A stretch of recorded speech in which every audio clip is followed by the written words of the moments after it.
XFM. Elis James and John Robbins on XFM podcast. Thanks for downloading the Elis James and John Robbins podcast from XFM. Unfortunately, there's only a tiny bit of John Robbins in it this week because he's blowing minds in Auckland, New Zealand. But we managed to get him on the line, got him on the phone, and we talked to him for a bit. We'd made a new sting that cut his name out. It was just Elis James on XFM, and he heard that and got very, very upset. So I had to comfort him and let him know that we still love him and that he hasn't been sacked. He's just sort of on holiday, on a busman's holiday. But whilst unfortunately there's very little John, fortunately there's plenty of, she stood next to me right now, Roisin Conaty. Hello. Hello. Well, there would have been more, but Roisin was hugely late. Her alarm didn't go off, that old chestnut. She was contractually obliged to be in here from 10 o'clock. I got here at 9:25. Roisin rolled in at about 10:57. 10:57. So the first hour of the show, that was gone. Thankfully, because of technology, I was able to talk to Robbins. Filled. I floundered a bit like that part of Wayne's World where Wayne leaves Garth and he has to present a show on his own. But at the end, he's like, "Hey, you really left me alone there, but I think I did pretty well." Talked to producer Simon. It was like that. They say about ducks, and they look very calm on the surface, but underneath their feet were, sort of going 10 to the dozen. Producer Simon, he looked super chilled, but I could tell from the one solitary bead of sweat rolling down his forehead. I could tell from his refusal of eye contact when I arrived that he wasn't happy. Yeah, although I had asked him to do that. I said, we need to go hard. We need to let Roche know that this is unacceptable. So I want you to blank her. I won't because we're friends, but you say I need you to blank her big time. And he did, which I was actually surprised at. Yeah, it's good. Good work. But anyway, so we've got a great textual healing where a young lady from Kent calls in about her boyfriend's noisy chewing, and they're about to go on holiday to Tenerife, and Roisin and I offer advice and plenty of the usual chat and banter. Sorry, I hate the word banter and I've just used it, but never mind, it's staying in. So hope you enjoy the podcast. The show obviously is every Sunday from 10 until 1. We'll see you in a bit. Elis James and John Robbins podcast. XFM. Good morning, you're listening to Elis James on XFM. John Robbins, unfortunately, is in New Zealand. He's doing gigs in New Zealand, or as I'm sure he's going to put it, blowing minds in New Zealand. But for those of you who need your fix of Robbins, I've got good news because we'll be talking to him later in the show. We've organised a studio in Auckland. He's going to be telling us about what he's been getting up to and stuff, and whether they like his jokes, whether he's as successful a comedian sort of in the Southern Hemisphere as he is in the Northern Hemisphere. We've also got coming into the studio, got Roisin Conaty from Game Face and Man Down, and I'm sure you've seen her on your TV screens. We got plenty for you. Anyway, let's get cracking with some great music. You're listening to XFM. Elis James and John Robbins podcast. This is XFM. It's Sunday morning and I've got some incredible news for you because via the power of technology, whether it's satellites or I don't know how it works, I'm not a scientist, coming live from Auckland, New Zealand, XFM's very own John Robbins. John, are you there? G'day, mate. Hello. I think you're going to say fashion shops. No, some of the accent has rubbed off on me, mate. So it's nice to be talking to you, Elis. I've really missed you over the last week, and can't wait to find out how you've been doing, mate. It's a sexy new voice, isn't it? You've got, John. Well, sometimes, mate, I can kind of make it go quite high like that. Just like really like an old man just sitting and watching all the traffic there. When I did gigs in New Zealand, I thought I was Welsh on the poster, and this guy came up to me and went, I'm coming to your gig tonight because I saw that you're Welsh on the poster, and I quite fancied seeing something exotic. Did you go to Wellington when you were here? No, I didn't. No, They've got a Welsh bar. Have they? like an Irish pub, but for Welsh people. Oh, they've got one of those in Tenerife, I think, and they're banned from playing that Catatonia song every day. When I wake up, I think the Lord I'm Welsh, because it would just be carnage and people would start chucking pint glasses. We went there after every show because they did cans of Brains Smooth Flow Bitter, and some of the people there had very few teeth. This, like 3. Pardon? It was open till like 3. Oh, it is the Welsh way. Drinking Brains, which for anyone who hasn't had a pint in Cardiff is a type of bitter, and not like we're not zombies across the Severn Bridge. But and drinking, staying up till 3. Do you know what that guy who came to see me because he fancied seeing something exotic, at the end of the show, he was about 17. At the end of the show, he hung around, and I said, "Oh, thank you for coming." And he went, "Yeah, I've got to be honest. I was expecting a few more rugby jokes." And I said, "Oh, sorry, because I haven't got any rugby jokes." So I went, "But did you enjoy the show?" And he went, "Yeah. Well, like I said, I was expecting a few more rugby jokes." So I'm really disappointed. But how are the gigs going? Well, I fly home tomorrow morning, so because I'm actually speaking to you from the future. Of course, so yeah. Yeah, it's 9 p.m. here in the future. The producer Dan at Kiwi FM came here on his hoverboard. How are people dressed? Oh, it's all kind of very shiny aluminium sort of heat-proof clothing, because the ozone layer has fallen apart, and so we live under a massive dome. Right. Is it true that they've renamed New Zealand Freezematron 9000? Yes, that's entirely correct. And Australia is now once again a prison camp.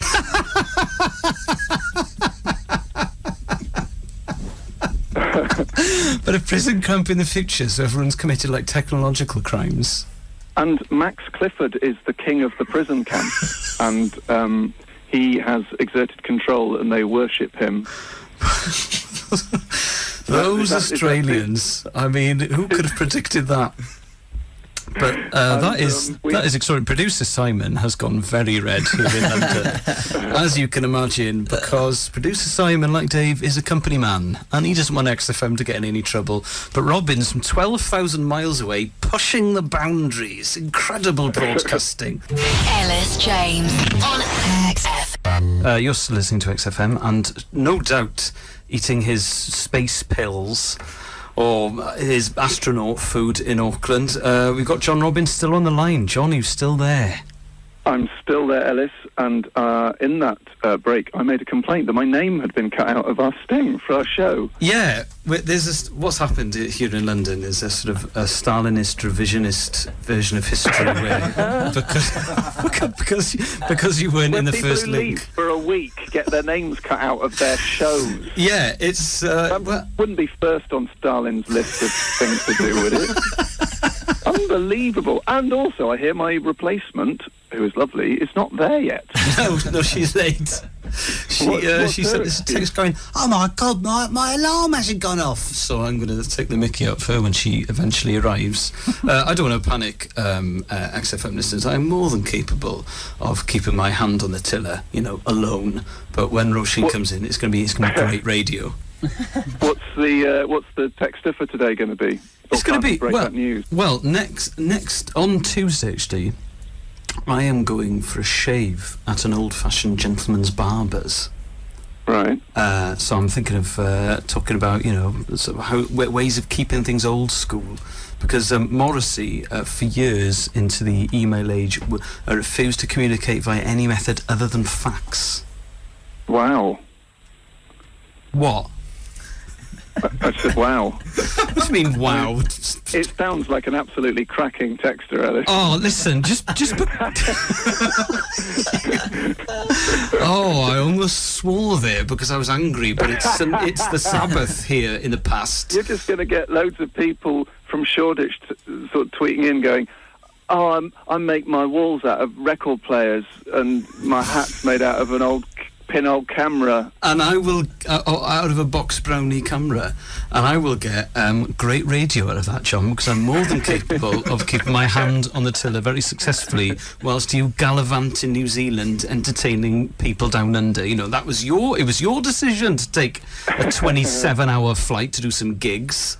Right, I'm the one who's, you know, you deserve to have your name struck off the sting, mate, to be perfectly honest. I was the person who suggested that, and I'm glad they did it, and that's how it's going to stay. And what's the, who's up, obviously you can't reveal this. I'm just too excited. I want to be able to listen to the show.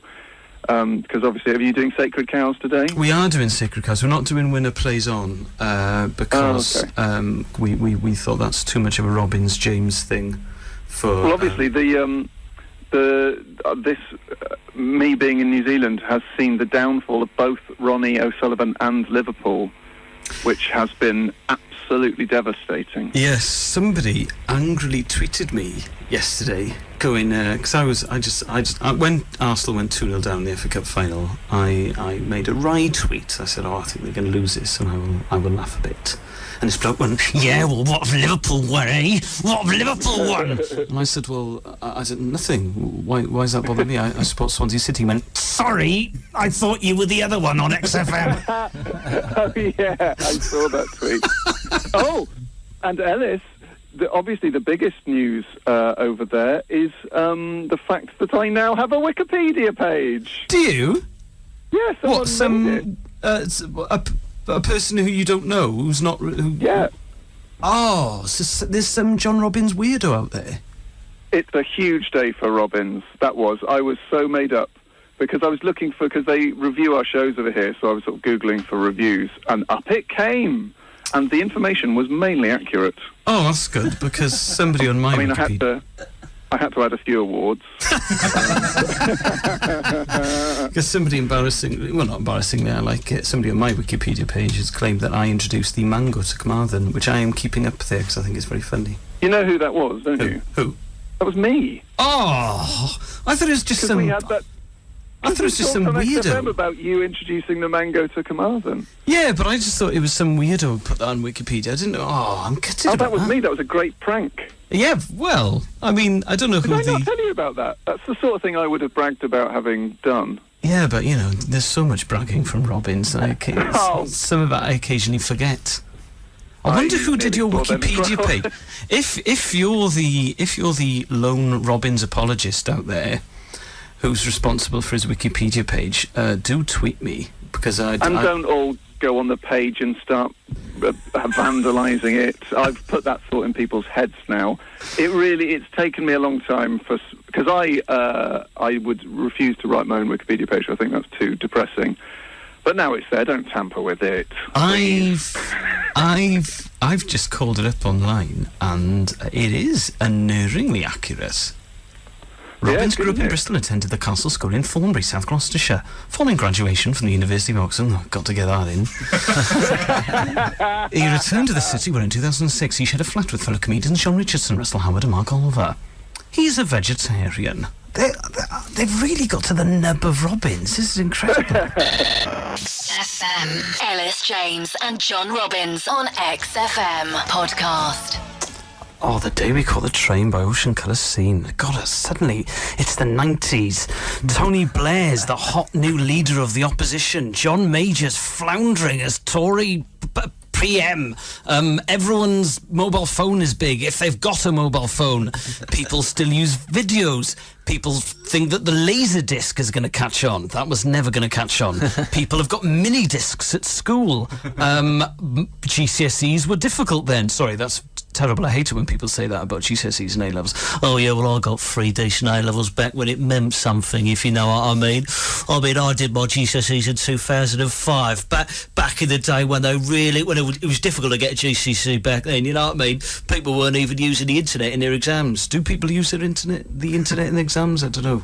I know. It's all. I'm going to introduce you now to Simon, producer Simon, because producer Dave is larging it at a wedding. He's off again. So, that sounded very bitter, Simon.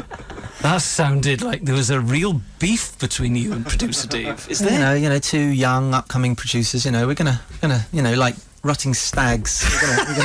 Well, there's going to be clashes. Talking of being young, you just mentioned to me just now that you get the hair on your eyebrows. That's not even a thing.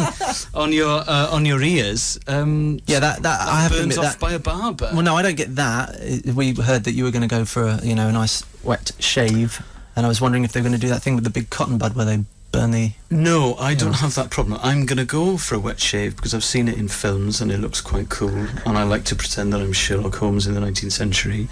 But embarrassingly, I do have to get my eyebrows trimmed. And the first time it happened, I went and had my hair cut, and the hairdresser said, that's great, Mr. James, can I do your eyebrows? I said, well, I said, I'm a hot, young, cool DJ from XFM. I don't think you need to do my eyebrows. And he went, believe me, I do. So I went, all right then. And they looked way better. And then I went in about 6 months later, and I said, oh, by the way, last time I was in here, and you cut my hair, you did my eyebrows. Can you do them again? And he went, I remember your eyebrows from last time. Which makes me sound like I'm Norman Lamont or memorable eyebrows. Dennis. Memorable eyebrows. Yeah, that's a real kick in the nads, wasn't it? But so you get your eyebrows done. Well, yeah, I do remember the first time that they said the same thing to me. It's a big moment for I was shocked. It's like, oh, that's it. I've eclipsed into adulthood. Yeah. This is it now. But you're a real adult. You smashed a chimney breast with a sledgehammer yesterday. Oh, yes, DIY is my life at the moment. So take me through. I would imagine that if you just smashed a chimney breast with a sledgehammer, that the house would fall down. Well, no, we have to do it, from top to bottom. So chimney, of course. Chimney stack, take it off. Although I did have some advice from a builder saying, once you get the stack off, just knock it out from the bottom and it'll all come down. I love this stuff. I was like, no. I've been putting up a curtain pole in my bedroom since December, because I'm putting up this curtain pole. I do about 30 seconds a day on it, and I never build up the sort of requisite sort of momentum to really finish it. So what I'm doing, my girlfriend and I, we have to sleep with pairs of pants over our faces, because obviously when the sun rises at 5:30 a.m. it wakes us up. XFM. Elis James and John Robbins on XFM podcast. You're listening to Elis James. John Robbins, my usual co-host, is blowing minds in Auckland, New Zealand. He's gone over to do some gigs. If you're listening earlier on in the show, we caught up with him, had a quick chat. He showcased his brand new New Zealand accent, which was very impressive. Hello, I'm John Robbins. Talking to you live from Auckland, New Zealand. I'm one a bit South African then. And we've got Roisin Conaty joining us later on. She is in a taxi. Yeah. That's the latest Roisin Conaty update. She's in a taxi somewhere in London. I've just texted her saying, you on your way, babe? Hey, you on your way? And she replied with, I'm sorry it didn't turn up. Oh my God, I'm so sorry. Oh God. So I'm gonna really haul her over the coals when she finally arrives. What do you think I should do? I think I should be stern or all forgiving? I think you should blank her. Just completely blank her. So when she comes in, I'll go, take a seat, Roisin. She'll be like, do you want to sit here? And I'll go, yeah, that's great. And just don't say a word. So set up a mic and make sure that her earphones are working, all that sort of stuff. But just don't say anything.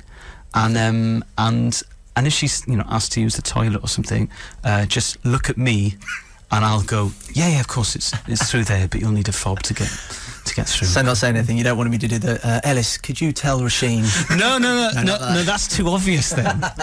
I think you should practice almost be mute. Yeah.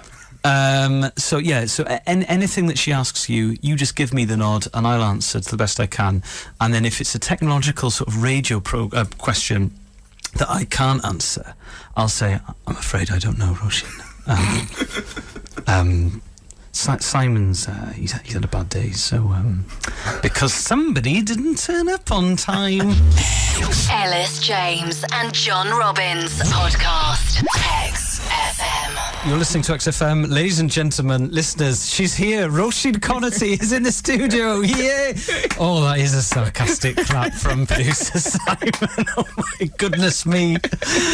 Oh, do you know what? I'm not having a go at you, Roche, Yeah. but we had to call Robbins in New Zealand to take over on his phone. It's like 10:30 or something over there. But he would have liked that though. He He was really good. Yeah, I was really pleased about it. He's up there larging it in Auckland. I'm so sorry. I'm here now though, right? You are, and you look great. I mean, you smell great. You put your perfume on. Put my perfume on. You're wearing pyjamas and a denim jacket, which is mental. That's fine. This is a two-piece. Oh, it's right. a two-piece, but everyone does think it's pyjamas. It's actually my two-piece. Right, okay. And, you've done your makeup in the cab. I've done my makeup in the car, yeah. That's fine. I mean... I've made an effort for radio. Yeah, you look Priorities, great. right. So, obviously, I know you very well. You're a good friend of mine, but to the listeners, you're on man down. What is it, you're a man? No, you're not a man. But what a start! You're a late woman, and you had your own pilot called Game Face on Channel 4 a couple of weeks ago. Yeah. And I don't wanna lose your work, but you're late, Roisin. You're late. Why were you late this time? This morning, Yeah. my alarm didn't go off. Oh, yeah. It was. I wish it was a more Likely glamorous story.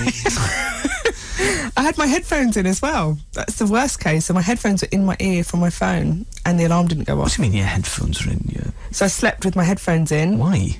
So I was listening to music. Well, I was listening to sort of sleeping stuff, meditations. Like dolphins and some Yeah. waves crashing against the rocks and stuff? Yeah.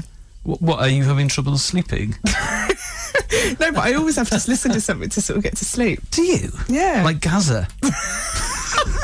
Gaza has when he was at Tottenham 20 years ago, he used to have in the old days telly just used to go to like sort of static after about midnight. He used to sleep with all the lights on as well. He's quite a troubled guy though, I think, isn't he, Gaza? Yeah, But I think me and Gaza are not. I wouldn't say we're exactly the I same. think you're happy bedfellows. So you had your earphones in, you listened to your dolphin music. Yeah, and so the first thing I heard was the phone ringing this morning. The alarm didn't go off. That was me going, Yeah. Hey Roche, hey man, it's 9:57. We're on air in 3 minutes. You cool? I've had a really bad 3 weeks of it. I've had a really bad, I really improved my timekeeping for ages, and then I've had like a real nightmare, and they're genuinely, I don't think, really my fault. You've fallen off the wagon. Fallen off the wagon. I haven't been out. I wasn't out last night. Oh, because I assumed you were, No, I haven't been tanked out up. at all. I haven't been out. So what's happened there? I sound like your therapist now, but what's happened? Just my alarm didn't go off, Elis. That's it. But I mean, this 3-week period of lateness. Oh, I don't know. I've not been that well. So Oh, I okay. had a bad flu and stuff. But normally that doesn't, and some other bits and bobs. But that's great radio. Fair enough. FM. Elis James and John Robbins podcast.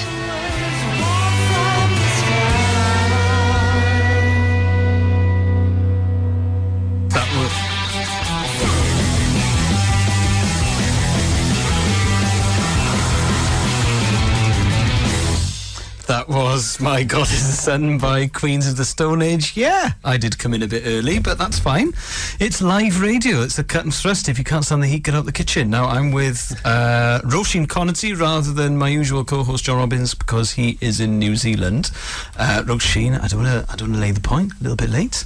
Yeah, better than being too early, it seems. Oh, very good. Oh, but that is fine because I'm not as bad as I used to be, but I used to be a late guy. And so we're talking about that this morning. If let us know, tweet us at XFM or text us on 83936 the biggest things you've been late for and the silliest reasons why. Now, about a year ago, I was doing a gig in Aberystwyth, okay? And I was going from Euston. Now, Euston is a station in London, and it has a policy that I didn't know about, that they close the platform 2 minutes before the train leaves. So it was the last train I could get to this gig in Aberystwyth. I was headlining, don't want to brag.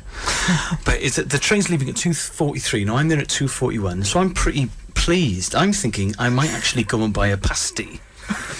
You know, that's how sort of late I like to push things. But I turn up, think I won't get a pasty. You know, I'm going to chill out on the train, and they closed the platform. Now, what I did was I just thought, okay, well, I'll just walk round. But they had stewards linking arms like they do at football matches to prevent sort of pitch invasions.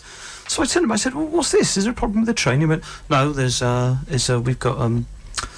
no, we've got policy here at Euston that we don't let people on 2 minutes before the train leaves. I said, but whoa, I'm on time, and you don't have this policy at Liverpool Street or Paddington or London Bridge or Waterloo, and I've not seen this at Manchester Piccadilly or Cardiff Central. I was like, well, I'm sorry, this is the policy at Euston. I was like, but you can't do this. And there's about 6 or 7 businessmen, right, and they were all caught in the same trap. So everyone's losing their mind. Now, it's the last train I can get to Aberystwyth.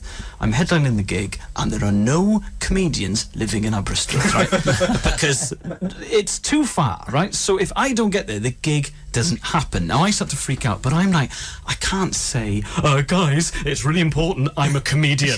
It's an emergency. The people of Aberystwyth need laughter. They need to laugh. If I can't turn up, they'll be so sad. It'll be terrible for the town. So I freak out. Right? I need a decent excuse. So I said, you've got to let me through because I have a job interview, right?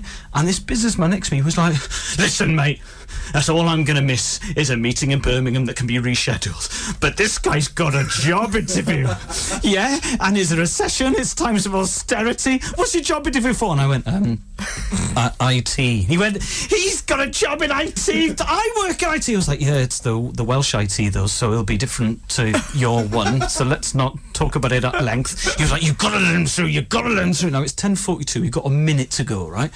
I'm getting a bit upset. I'm talking about this job interview. I'm telling this guy that I've got great sort of team playing skills and I'm good interpersonal skills. The stewards are having none of it, okay? In the end, this bloke, what a hero. He's just like, you've got to let him through. They went, we can't, it's Euston policy, it's Euston procedure. He went, right then. And he shoulder barged his way through the stewards, right? So rugby tuckers a couple to the ground. The 3 of them hit the deck and he just went, go! Save yourself! God, go! Make your job interview! Good luck! So I'm now running down the platform with my suitcase. They're calling the police. It's a major incident. I get to the train. The train manager is by the door and he's seen what's happening. He's like, I can't let you on because it's Euston procedure. I was like, I've got a job interview. Now, the heavy-set businessman who's shoulder barged the first 2 stewards, right? He's a really big guy, so he's running towards the train. He's like, do you want me to do it to you as well? I'll do it to you as well. This guy's got a job interview. I was like, yeah, I've got an important job interview in Aberystwyth. So the guy's like, oh, go on then, let you on. So he shoulder barges away into the train.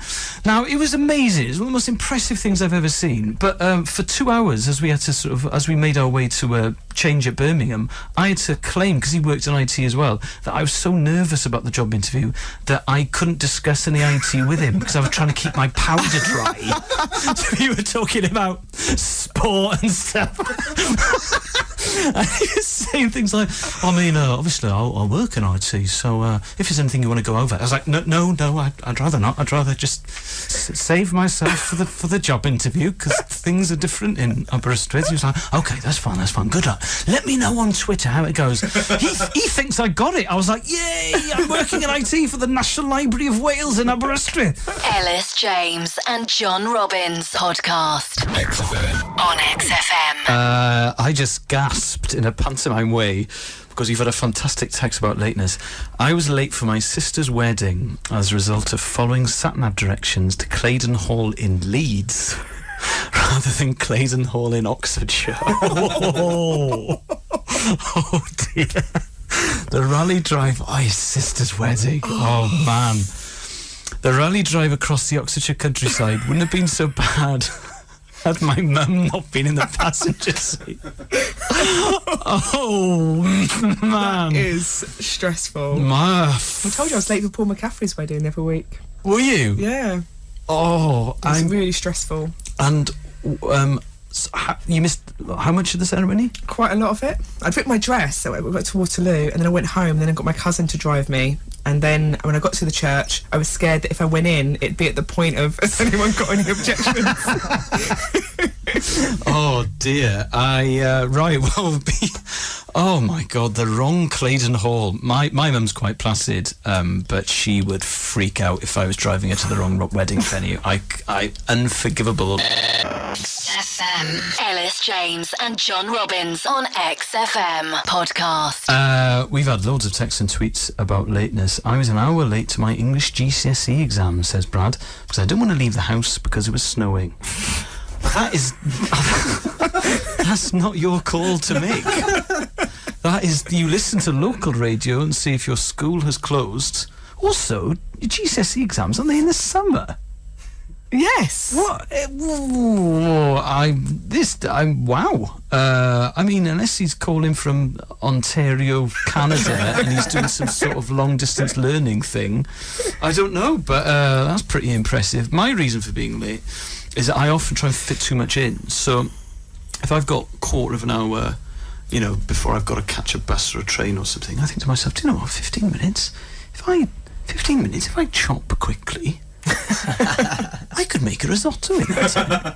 And then what happens is, it's sort of like, I can see the bus coming down the road from my kitchen window and I'm adding stock and I'm like, come on, this is such a mistake, oh God. Because if I've got like 40 minutes between things, if I've just come home and then I've got another 40 minutes before I've got to get the bus to leave the house again, I'll put a wash on, I'll have a shower, I'll try and shave, and then what happens then, it's the time where I need to leave the house and I've only shaved half my face. I'm thinking, well, I can't leave now because I look insane. I've got like a Hitler tash, that would look terrible. So I need to organise my life. But you were an office manager, you said, doing that track. Now, Rose, I love you like a friend, but I cannot see that. I was an office manager, yeah, that's what I did. I had to be in at 8 o'clock in the morning every day till about 6. And just did some managing. But basically, I organised a biscuit cupboard. And the biscuit cupboard was the only room that had a lock on it. And I used to have power naps in there quite a lot. You used to have power naps in the biscuit cupboard? Yeah. And the biscuit cupboard was quite, like, the meetings, you had to account for all the biscuits. So I was way. It was, genuinely, I thought it was going to be a breakdown where I'd have to sort of argue about why viscounts were for that level of meeting. And the prep brownies could only be ordered if it was really tedious. You didn't have to do like a bourbon audit, did you? Yeah. I'd go to the biscuit cupboard and I'm like, I'm doing the biscuits, lock the door, have a kip, eat some of the bourbons and cry about my comedy career. That is a bourbon audit, like a custard cream audit. Yeah, I had to work. People were like, oh, we've gone for a lot of biscuits this month. I was like, yeah, and I was getting bigger. That is incredible. I thought it was sort of, pretty free reign. Someone's got to pay for these biscuits, Elis, as I used to say to everyone who used to go in there and just lick them. It's only biscuits. Hundreds and hundreds of pounds if you're doing lots of meetings. This must have been a big office then. Yeah, it was like all the project managers would hold their meetings there for like big construction sort of. So that's jobs. why Wembley ran so wildly over budget. I'm telling you, the Caramacs, that's what it is. They love a Caramac. Oh well, I had no idea. I just thought if I par for the course. I thought it was like tea. When I used to temp, because as long as I was making tea or coffee, I wasn't doing any work. I wasn't having to talk to the people next to me. I used to be making 30, 40 cups of tea a day. I was in there all the time. And I thought, as long as I'm offering people tea, it looks like I'm working and I'm being friendly. So I'd say, do you want a cup of tea? People are like, mate, I haven't even started drinking the one you've just made me because it's too hot. I'd be like, yeah, that's fine. Well, let me know if you want a coffee to go with your tea anyway, because I'll probably be chilling out in the cupboard having a power nap anyway. So I was once an hour late for my flight back to England from New York because the clocks went forward and I didn't know. That is classic. Ooh. That's classic lateness. That I can forgive that. I think that's fine. Robbins has never been late in his life. What? that? No, he's I don't not. trust that. Thank you. Don't Right, we'll trust be that. talking about more reasons why we don't trust John Robbins after this. We've got great music from Jake Berg and Florence and the Machine and Blur coming up. You're listening to XFM. XFM. Elis James and John Robbins on XFM podcast. We've had loads of texts and tweets about your lateness, so we'll be doing more of those later on. But producer Simon has just admitted to me that yesterday he spent all day on a marriage preparation course. Preparing for marriage. And why did you do that? It was a kind of it was demanded of the church. Well, I'm already entering sounds into a Catholic marriage. My Okay. partner is Catholic, I'm not, and so we needed a certificate to say that we've gone on this marriage preparation course to kind of prepare us for the rigours of married life. It happened in Crawley. Oh, okay. From 10 to 4:30. Citadel of the Catholic Church, Crawley. In a lovely little kind of, add-on to a school, like a little hall that I think they use regularly. So how many, was it just you and your fiancée? No, there were 28 of us. 28 of you? Yeah, sat in a big semicircle. And what do they go through? All the things that you might sort of come across in marriage? Things we might encounter and how we can overcome those things, and teaching us processes to kind of work through them. Like teaching us how to argue properly and listen to each other. Was there lots of role play in that? There was a bit of role play. Bit of role play. I cannot take that. I cannot take role play seriously. Yeah. We had to break up into groups, and at the very beginning we had to list our hopes and fears for the day. And we were already known as a kind of slightly irreverent and rogue group because our top fear was that there'd be a rubbish lunch. Yes, although that is a very genuine fear. It's a big fear. It's like the biggest fear in marriage. And our biggest hope was that it would be shorter than specified. So, yeah, we kind of... What, that marriage would be shorter than specified? Again, another fear for women in marriage. the course. So, yeah, it was difficult. Obviously, there was some football going on, you may or may not know.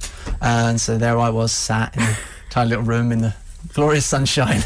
Oh, dear. Being taught how to be a good husband. Roisin mentioned during that last track that every relationship you've ever had has been with someone who's on time permanently.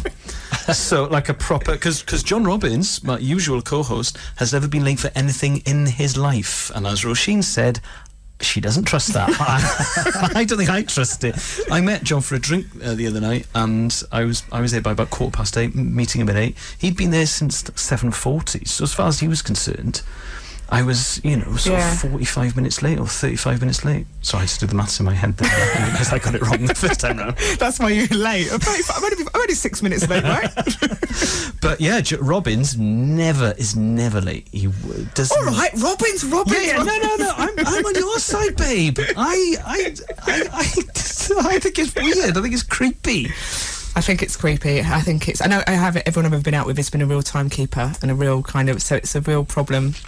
I need to find someone who's just sort of sloppy in their timekeeping. Yeah, I've had this, and initially it's charming. They're like, oh God, here's Elis. You're turning up half an hour late. Oh God, you're so quirky, Elis. And then 3 months in, I'm like, yeah, El's not here yet, and I'm upset by him. I've been upset by him again. I used to go out with a scientist. I didn't realise. Every time you say that, I find it funny. And I didn't realise until I went out with a scientist how much I lie, because I like to embellish. And so we would go to like a house party, and something quirky would happen to us in the spa on the way as we were buying, cans of beer or whatever. So by the time I get to the party, I think to myself, right, I'm going to tell his story. It's going to be really entertaining.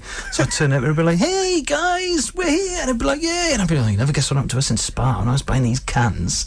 So I'd tell the story, which I've embellished over the journey, and she would go, didn't happen that way. Oh no. He didn't say that. I hate people who are too literal when you're trying to tell a story. But she was a scientist, so she had to be objective in her job and stuff. And I'd be like, yeah, but it's Saturday night. I'm being light-hearted. I didn't make that witty comeback. I thought about it a minute ago, but I was going to claim the credit for it because we're having a party. She'd be like, why are you lying? And it became unsustainable. My sister says that to me. She's like, okay, if I say something and it's like, a lot of hyperbole, she's like, okay, is your exaggerator calculator on? Just give me the percentage. How are we dealing with this? Oh, What a slam. Exaggerator calculator. Ow. Well, tweet us at XFM or text us 83936. Any tips, I suppose, for preparing for marriage for producer Simon? When's the big day, Simon? August 9th. Oh, so you're getting you're doing the groundwork nice and early. Yeah, we're getting in there, we're getting prepared this year. So. Well, did you learn anything yesterday? What was the main thing you learned? One tip. You've got not one tip. You know what? I struggled because we ended up arguing over how we argue. So I'm not sure if that's a good thing or not. So role play arguing or having a genuine argument? No, kind of. Yeah, ended up. We were supposed to role play. Go, if you go outside, find an area on the grass. Seriously. To argue on an area on the grass. And you had to sit down and then try and use the methods that they taught us and bring up, something that's in your relationship and have an argument. And we couldn't even get to that bit because we were too busy arguing. Oh, it'd be better if you were able to argue as the other person, so you're able to impersonate them. Oh yeah, no, absolutely. So I didn't bring away. No. Not much. I would feel far too vulnerable to attend one of those courses because if I have any personal problems, I like to bury them and pretend they're not happening. Elis James and John Robbins podcast. XFM.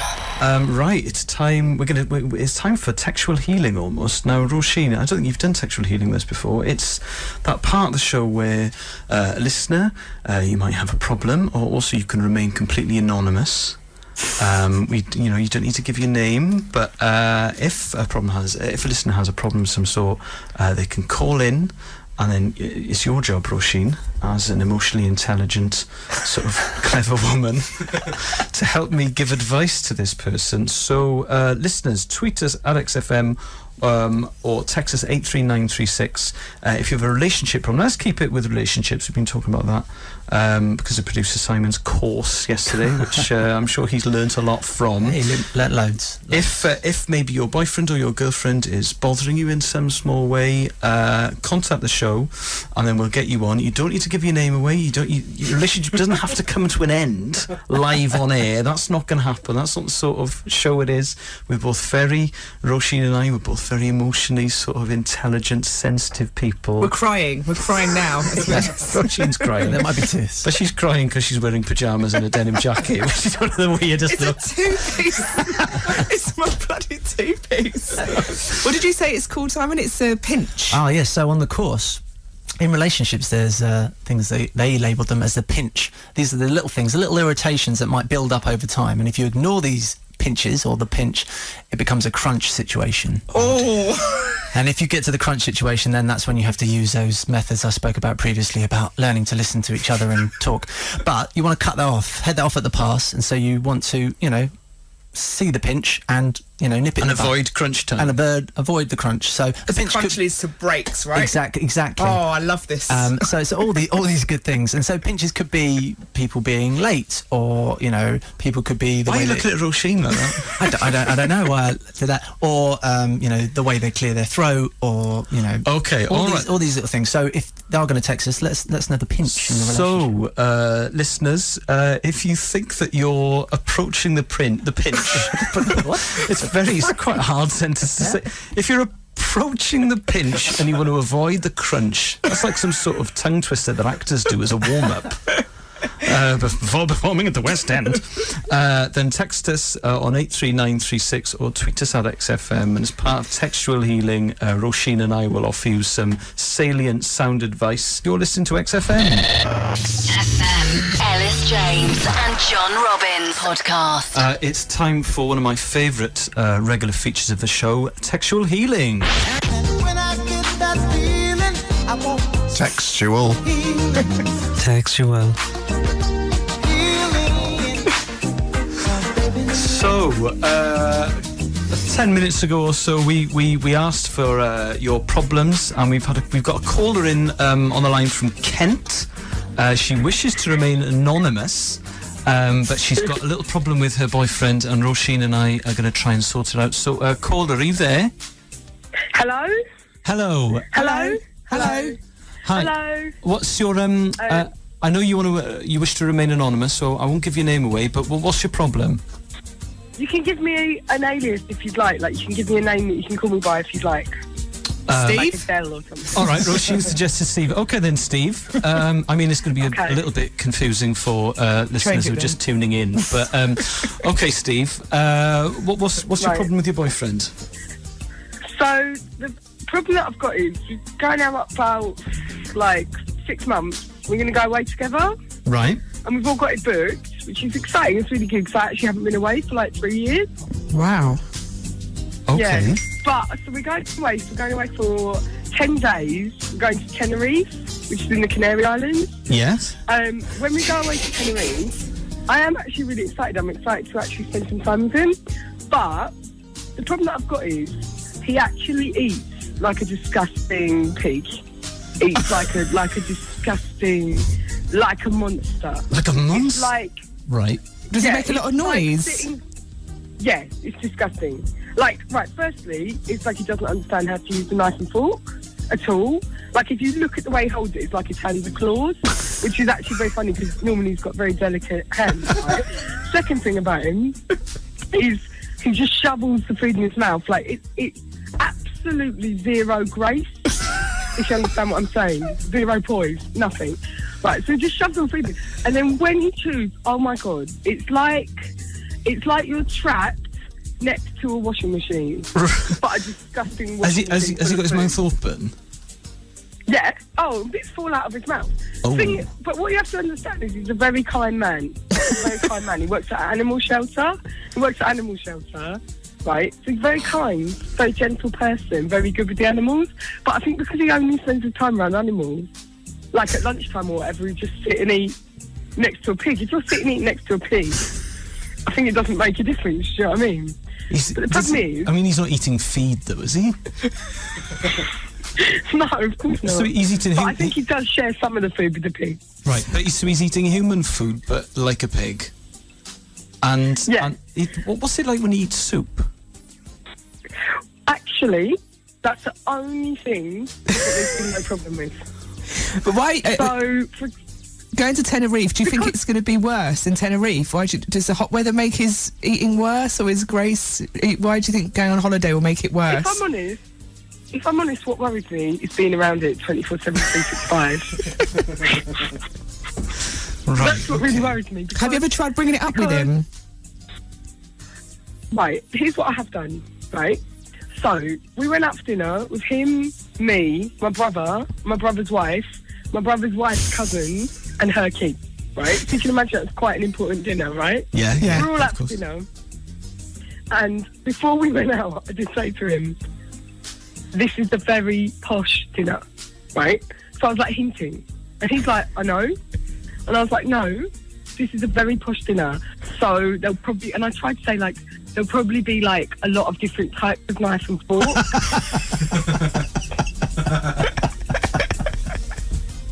Just to like hint, you know? And he was like, you saying I'm stupid? He's like, you saying I'm stupid? I was like, no, I'm saying there'll be a lot of different types of knife and fork. And then I said, oh, and there's kids as well, so we have to set a good example for the kids. Oh, okay, well that's very tactful from you. Okay, and how did he cope with the different types of knife and fork? If anything, he was much worse. At one point, he was using a spoon to eat a steak, and he was basically just hitting the steak with a spoon. Right, okay. Well, now, producer Simon was talking about sort of crunch time and the pinch, and I think we've gone past the pinch here. So you've brought it up with him already, and you're worried about sort of going on holiday with him because he eats so loudly. Have you talked to his parents about it? Or are they as bad? No. His parents are very uptight. And I think what they do is they turn a blind eye to it, because when I went over to his parents for the first time, we all had dinner. They had dinner in the dining room. That's his mum, his dad, his uncle, his uncle's wife, right? And we had to eat on a separate table in the utility room. And at the time, I thought it's because they hated me, because they're all actually very uptight, like I said. And I speak my mind, and I'm actually not afraid to speak my mind. But I actually think now it's because they didn't want to be around it. Right, They had okay. 15, 20 years of it growing up. And they'd obviously said to him, and he said to me, "Oh, Mum, that's just my parents. That's just where they are. I always used to have my dinner in my bedroom." Oh. And at the time, I thought, "Oh, well, that's Okay. right, you know." Well, I But think. now I'm like, they're as sick of it as I am. Well, I think. Have you thought about maybe writing him a letter or something? Or maybe making him eat in front of a mirror. Because have you ever caught sight of yourself eating in a kebab shop? You sort of We hate did eat- yourself. We did eat in front of a mirror once, and the mirror got covered, absolutely covered, in flecks of lasagna. Flecks. Right. Okay. Well, listen, caller. I think, to be honest, I think you're going to have to write him a letter or maybe an email or a fax if you like Morrissey, and just explain that you love him very much and that you love how kind he is working with animals and stuff, but you think that he's been unduly influenced by pigs and goats, and I don't know if it's a city farm he works at. And that he needs to eat sort of in a slightly more in a Make it a game. way. Make it a game. This is great from Roisin. Yeah, if you could, Who could eat this quietest competition? lovely. Yeah, if you could turn it into a sort of not an event, but if you could turn it into a sort of into a loving game, I'm sure you can have a lot of fun, and then slowly but surely you can change his habits, and I'm sure if you love the rest of him, it'll be fine. Excuse me, I do appreciate this advice, so please don't get me wrong here. But if I'm honest, what I think I'm going to actually do is just make him have soup for breakfast, lunch and dinner. Right, okay. Yes, I mean, it's an option, especially if you're in charge of the cooking. We're going to have to wind this up, I'm afraid. But I hope that Roisin and I have helped you there. And Hope you have a Yeah, nice time in can I just Tenerife. also say, Pardon? thank you, I always do. Ellis James and John Robbins podcast on XFM. Well, I'm still reeling from that phone call from Steve from Kent. Her boyfriend, obviously we called her Steve because of an alias, chewed too loudly. Do you know what? I chew quite loudly, and when I was a student, my flatmate had to leave the room if I was eating Special K. Cereal's the real deal breaker. You can't eat cereal quietly anyway. Yeah, you can. Okay, sorry. That's what milk's for. Yeah. Soften it up. Oh dear, my girlfriend told me to eat chewing with my mouth open the other day, and I immediately felt about 5. Because I thought I'd mastered chewing with my mouth closed, but apparently not. And she said, yeah, we've been going out for 4.5 years now, well, and I thought finally I'd mention it. The pinch had come up. The pinch should happen, but we've avoided the crunch. Thankfully. I mean, I wasn't avoiding the crunch. I was eating Special K, and it sounded like an earthquake was happening in Crystal Palace. But oh dear. So, what an amazing show we've talked to John Robbins live from Auckland, New Zealand. Roisin missed the first hour and 20 minutes because she slept in. It's been great radio. And she sat in her gym jams and denim jacket. No, apparently it's a two-piece. That sounds like you're wearing... And a shirt. Is it? It's a denim shirt, it's not a jacket. Sorry, fashion's never been my strong point. You've got sight. Yeah, all right then. Well, it all looks the same to me. Denim jackets, denim shirts. You say potato, I say denim jacket. Right, well, that's it. We've got Santa up next on XFM. Thank you very much for listening. Thank you, Roisin, for coming in. Thank you very much, Ellis. It's a pleasure. Oh, Thanks for that's waiting for good me. Then. So do listen to the podcast. You can download it from iTunes or the XFM website. We're back with John Robbins next week from 10 a.m. until 1 p.m. Thank you very much and goodbye. XFM. Ellis James and John Robbins on XFM podcast. So there we have it. That was the Ellis James and John Robbins podcast with added Roisin Conaty. Hope you enjoyed it. John's back next week. He's coming back from New Zealand, so the show will be as normal next Sunday between 10 and 1. Thank you for downloading it. Hope you enjoyed it. Roisin, thank you very much for coming on. Thanks for having me, Ellis. An absolute pleasure. It was an absolute pleasure. I will see you all very soon. Thank you. Goodbye. If you like this podcast, why not check out some of the other great ones available to download at xfm.co.uk. XFM. Josh Widdicombe. Now we come to the point in the show where we are joined by our third kind of resident news hound in a way. Not the major news, but let's leave it for him. Please welcome Nish Kumar. Hello. Good morning, or is it? There's the catchphrase. It's very rare that someone gets a catchphrase so soon. Brucey had to wait 20 years, I imagine. I've been waiting my entire life to get a catchphrase, and not one that the public picked up on. I've always wanted to engineer my own catchphrase. Like Paul Ince, when he called himself the governor. Yeah, exactly. I tried to force the nickname NK47 when I was at school, but it didn't really come off. Gangster rapper. Music that rocks.